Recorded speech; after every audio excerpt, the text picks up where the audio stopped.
His Excellency Dr. Musalia Mudavadi, and His Excellency Right Honorable Raila Odinga, former Prime Minister of the Republic.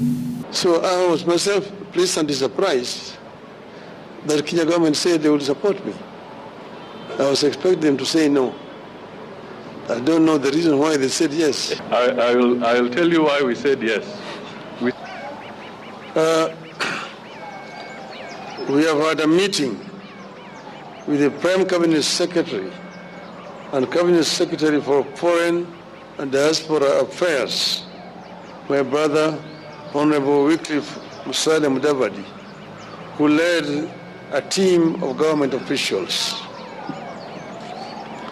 This was in regard to my candidacy for the African Union Commission chairmanship. I wish to reiterate the obvious, that I am vying for a position in Africa, not in the government of the Republic of Kenya. But I need the endorsement of the government of Kenya for that African position. At this meeting, we exchanged notes on the state of the quest so far, the preparations from my side and the government side, and the next steps that require to be taken. The Honorable Prime Cabinet Secretary shared with me the situation and levels of preparation and commitment in the government. I have been very encouraged by the number of senior government officials offering to be part of this journey, out of an understanding that we are in this as Kenya and not as partisan political parties. I appreciate the offer of support. I shared with the government team the situation and my levels of preparation from outside the government. I assured the team that on my own, I'm making every effort, tapping into my experience, relationships, and understanding of the continent to win the support of as many nations as I can. With committed and proper coordination between my team and the government, we should be able to clinch the seat. We agreed that coordination and synergy are going to be critical as we embark on the next critical steps that include the submission of my application.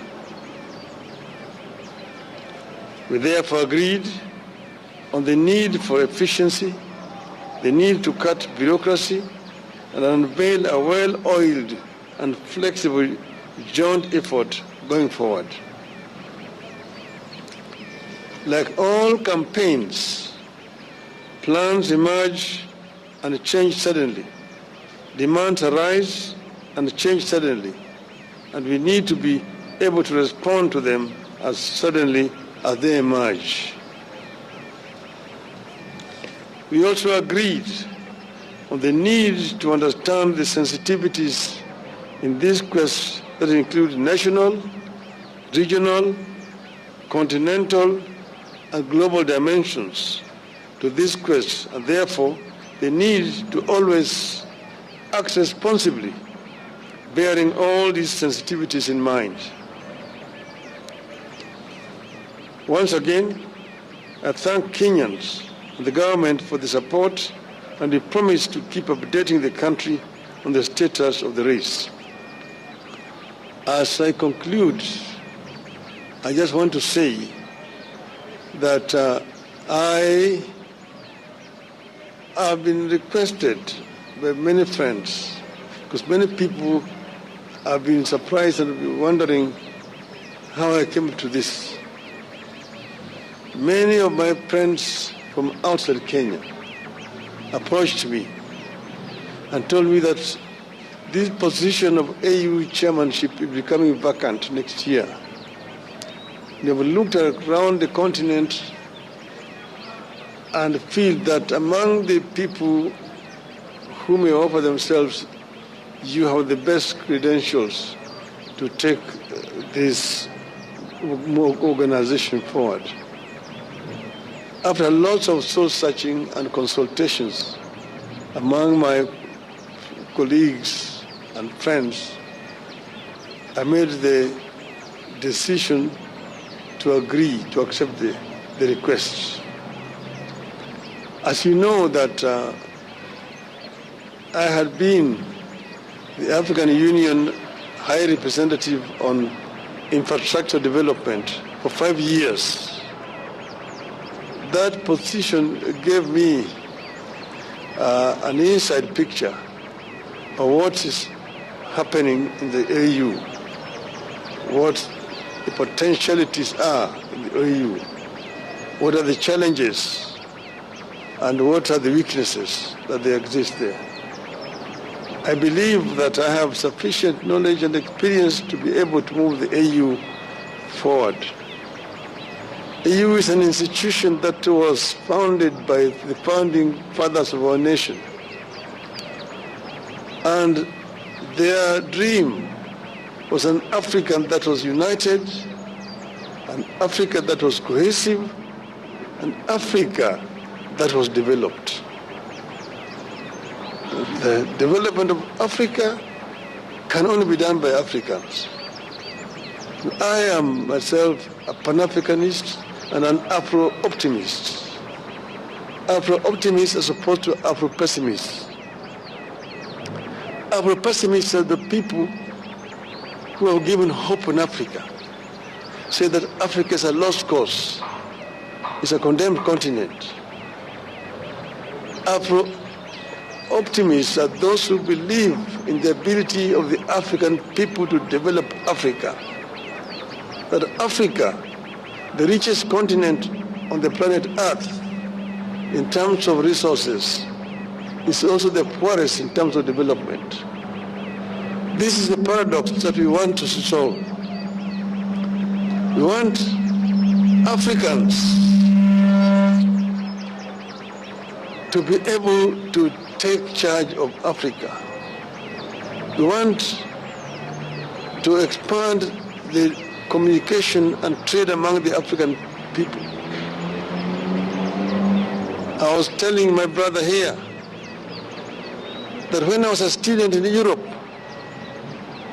in the 60s, it was a nightmare to travel across the continent of Africa, of Europe. In Europe, to move from one country to the other, you needed a visa. And if you did not have a visa to transit in one country, they arrested you at the border and returned you where you come from. Today, you can travel across the whole of Europe, the Schengen visa. You want to enter somewhere and you can go to all parts of Europe. Yet in Africa, you still have a problem. Aliko Dangote, one of the most prominent African businessmen, was saying just the other day that he needs 35 visas to travel across the continent of Africa. His French counterpart, who is his competitor, does not need, using a French passport. With a Nigerian passport, you need 35 visas to travel on the continent of Africa. You ask yourself, why? Why can you not have one African visa? It can be done. We can connect the whole of this continent. And that's why I've been talking of the story of African lion. That the African lion must wake up now and claim the 21st century as the African century. Thank you, ladies and gentlemen. I have a couple of questions that could be answered by either the candidate, the Right Honorable Raila Odinga, or the Prime Cabinet Secretary. You have told us about the benefits that Africa stands to gain from Mr. Raila's candidature. what does Kenya stand to gain strategically for you going for that AU seat? And secondly, the Prime Cabinet Secretary has told us that the President and yourself have been already reaching out to your counterparts from the region and beyond the region, the East African region, trying to get support and push for Mr. Raila's candidature. What is the status of that push? Thank you. Oh, my name is Brenda Wanga from Citizen TV. Okay. Maybe I'll comment first. Okay. First of all, a prosperous Kenya is dependent on a prosperous Africa. And we want to make it very clear that as Raila champions issues that affect the Africa continent, Kenya is part and parcel of what he shall be championing. So we are sure that as he moves across the continent, Kenya is also a beneficiary. The second aspect of it, from a Kenyan perspective, we must look at it also as a national interest. This is not a localized issue. It's not a village challenge. This is a national interest for the people of Kenya as they prepare to offer leadership to the African continent. And as I said, we see an embodiment of those national interests in Raila's candidacy. Thank you.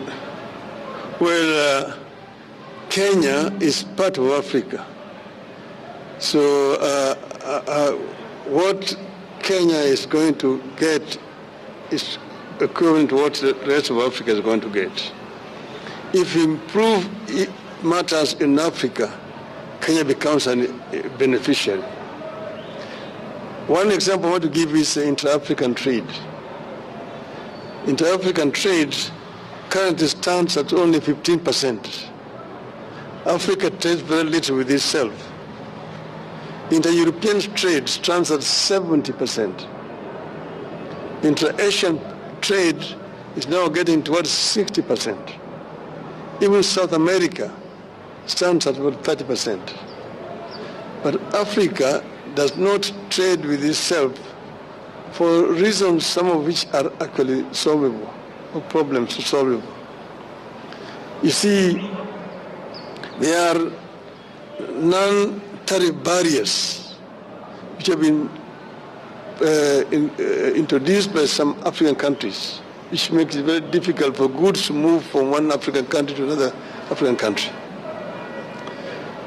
Secondly, there is infrastructure challenges that makes it very difficult for Africa to trade with itself. You know, Africa Continental Free Trade Area Agreement is now 2 years old, but still very little progress has been made, mainly because of these two major barriers. As the High Representative on infrastructure, I realized the challenges. Like you've been talking about intra-African highways, the Cape to Cairo, the Dakar to Djibouti, Dakar, Lagos, Lagos, Mombasa, and so on and so forth. We've been talking about the continental high-speed railway network, one Beira to Walvis Bay, one the old Benguela line, Lobito to Lubumbashi. The other one is the high-speed railway along the coast from Lagos to Cairo. The other one is our LAPSET, the Lamu Port, South Sudan, Ethiopia Transport Corridor, which as a representative of the AU on on infrastructure, we actually extended from Juba through Bangui in Central African Republic to the Port of Cameroon to create a land bridge that links the Atlantic Ocean to the Indian Ocean and opening up the interior of the continent, which are landlocked, for trade. See, for example, Kenya grows tea. How does Kenya export its tea to Central African Republic? Between Kenya and Central African Republic, there's only South Sudan. South Sudan is the only country between Kenya and Central African Republic. But how do you take the tea there? There's no infrastructure. You have to find a ship that will go around the Cape, along the western coast, to the Cameroonian port of Douala, and then by road to Bangui.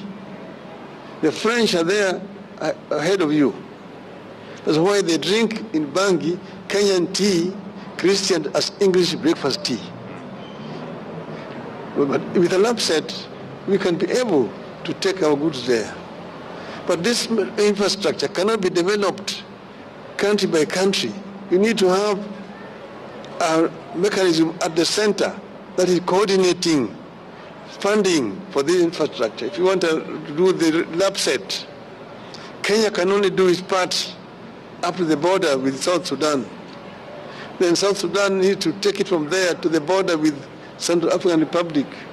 Central African Republic takes it to Cameroon and to reach there.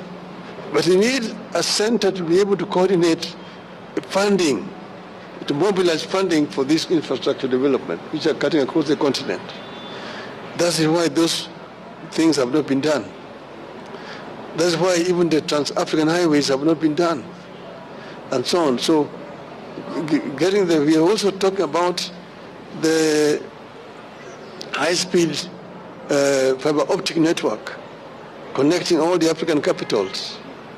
We're talking about open skies, to be able to move freely in the African airspace without so much impediment. At the moment, traveling across Africa is a major problem. Recently, when I was going to the funeral of the president of Namibia, we chartered an aircraft here. We had to spend 3 hours at Wilson Airport waiting for clearances of airspaces, the transit countries.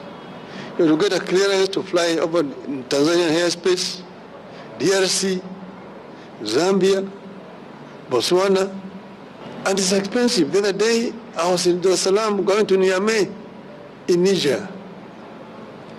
There, you had spent 10 hours waiting. You need a clearance over Uganda, over DRC, over Central African Republic, over Cameroon, Nigeria, and Niger. And that is what is making the air transport in the continent so expensive. It is easier to move goods by air. You need to put the facilities across the continent. And then have also an African continental air traffic control. In Europe, you only need one permit and you can fly all over the countries of Europe.